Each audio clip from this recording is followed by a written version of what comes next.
এই মুহূর্তের মধ্যে সবথেকে বড় খবর, জঙ্গলমহলে বিজেপিতে বড় ভাঙন।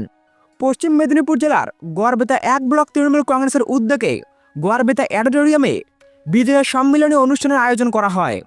ওই অনুষ্ঠানে উপস্থিত ছিলেন তৃণমূল কংগ্রেসের মেদিনীপুর সাংগঠনিক জেলার চেয়ারম্যান তথা খগরপুর গ্রামীণের বিধায়ক দীনেন রায়, গড়বেতার বিধায়ক উত্তরা সিংহ হাজরা তৃণমূল যুব কংগ্রেসের মেদিনীপুর সাংগঠনিক জেলার সভাপতি নির্মলা চক্রবর্তী ও মহিলা তৃণমূল কংগ্রেসের জেলার সভানেত্রী মামনি মান্ডি, পশ্চিম মেদিনীপুর জেলার পরিষদের কর্মাধ্যক্ষ নির্মল ঘোষ, জেলা পরিষদের সদস্য অসীম মোঝা, গড়বেতা 1 পঞ্চায়েত সমিতির সহসভাপতি শিবাব্রত ঘোষ, গড়বেতা 1 তৃণমূল কংগ্রেসের সভাপতি অসীম সিংহ রায় সহ তৃণমূল কংগ্রেসের বিভিন্ন শাখা সংগঠনের নেতৃত্বরা তৃণমূল কংগ্রেসের বিজয় সম্মেলনীর অনুষ্ঠানের মঞ্চে গিয়ে গড়বেতা 1 ব্লকের বিভিন্ন অঞ্চলের বিজেপি ও সিপিএম দলের প্রায় 300 অধিক কর্মী ও সমর্থক দল ছেড়ে আনুষ্ঠানিকভাবে তৃণমূল কংগ্রেসে যোগদান করেন।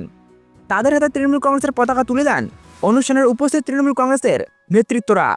সেই সঙ্গে বিজেপি দল ও সিপিএম দল ছেড়ে তৃণমূল কংগ্রেসের যোগদান দেওয়া সকলকে তৃণমূল কংগ্রেসের পক্ষ থেকে শুভেচ্ছা ও অভিনন্দন জানানো হয়। বিজয়া সম্মেলনের মঞ্চ থেকে উপস্থিত সকল তৃণমূল কংগ্রেসের নেতৃত্বরা শুভ বিজয়ীর শুভেচ্ছা জানান এবং আগাম কালী পূজা ও দীপাবলির শুভেচ্ছা জানান। সেই সঙ্গে দলের প্রতিটি কর্মী ও সমর্থককে 2026 সালের বিধানসভা নির্বাচনকে সামনে রেখে এখন থেকেই পাড়ায় পাড়ায় গিয়ে কাজ শুরু করার আহ্বান জানানো হয়।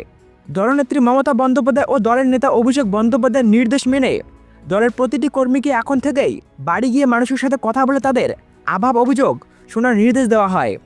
সেই সঙ্গে 2026 সালের বিধানসভা নির্বাচনে আরও বেশি ভোটে গড়বেতা বিধানসভা কেন্দ্র থেকে দলের প্রার্থীকে জয়ী করার জন্য অনুষ্ঠানে উপস্থিত সকলকে ঐক্যবদ্ধভাবে কাজ করার আহ্বান জানানো হয়।